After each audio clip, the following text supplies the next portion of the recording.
ఈ red book రాజ్యాంగం నిజంగా ఇంకా ఏ స్థాయిలో ఉంది అని అంటే మాచర్లకు చెందిన మా పార్టీ సీనియర్ నాయకుడు 4 సార్లు ఎమ్మెల్యే ఆయన పిన్నెల్లి రామకృష్ణారెడ్డి, ఆయనను ఆయన తమ్ముడు వెంకటరామరెడ్డి. ఆశ్చర్యం ఏంటంటే కేసు వివరాలు చూడండి. చంద్రబాబు నాయుడు ముఖ్యమంత్రిగా ఉన్న వీళ్ళ హయాంలో తెలుగుదేశం పార్టీకి సంబంధించిన వీళ్ళ గ్రూపుల తగాదాల వాళ్ళు కొట్లాడుకొని వాళ్ళు చంపుకుంటే ఆ కేసులో ఇరికిచ్చేది మాకు ఎమ్మెల్యే క్యాండిడేట్ ఇరికిస్తాం. ఇంకా ఆశ్చర్యం ఏమిటో తెలుసా, టీడీపీలో 2 వర్గాల మధ్య శత్రుత్వం వలన ఈ ఘటన జరిగితే ఇదే విషయాన్ని ఎస్పీ శ్రీనివాసరావు మీడియా సాక్షిగా ఏమన్నాడు ఒకసారి చూడండి మీరే.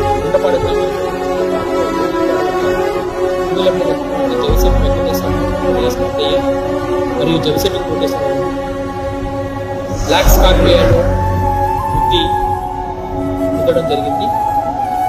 ఇందులో చనిపోయిన వారికి చంద్రయ్య గారి కుటుంబానికి ఎటువంటి విజ్ఞప్తులు లేవు.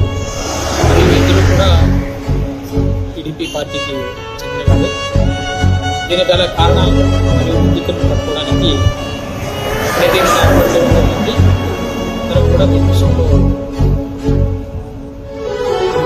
ప్రయత్నాలు చేస్తున్నారు.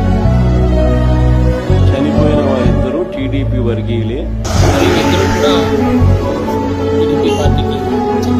ఆశ్చర్యం ఏమిటో తెలుసా, ఇదే విషయాన్ని అప్పటి ఎస్పీ శ్రీనివాసరావు మీడియా సాక్షిగా చెప్పడమే కాకుండా చంపిన వాళ్ళు చంపబడిన వాళ్ళు ఇద్దరు టీడీపీ వాళ్ళేనని ఏకంగా ఆ జిల్లా పోలీసు ఆ ఎస్పీ ట్వీట్ కూడా చేశాడు.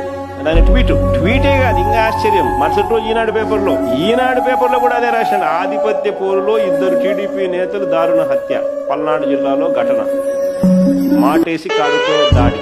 ఆ పారాగ్రాఫ్ చదవండి. పల్నాడు జిల్లాలో ఆధిపత్య పోరులో 2 తెలుగుదేశం పార్టీ నేతలు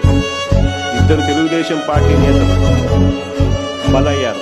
అదే పార్టీకి చెందిన మరో ఇద్దరు వారిని దారుణంగా హత్య చేశారు. ఇది వాళ్ళ గజెట్ పేపర్, అది వాళ్ళ ఎస్పీ ట్వీట్. ఈ కేసులో పిన్నెల్లి రామకృష్ణారెడ్డిని వాళ్ళ తమ్ముడిని అరెస్ట్. ఎక్కడండి న్యాయం? రెడ్డి చేస్తేనే నా శరీరం పుడుతుంది.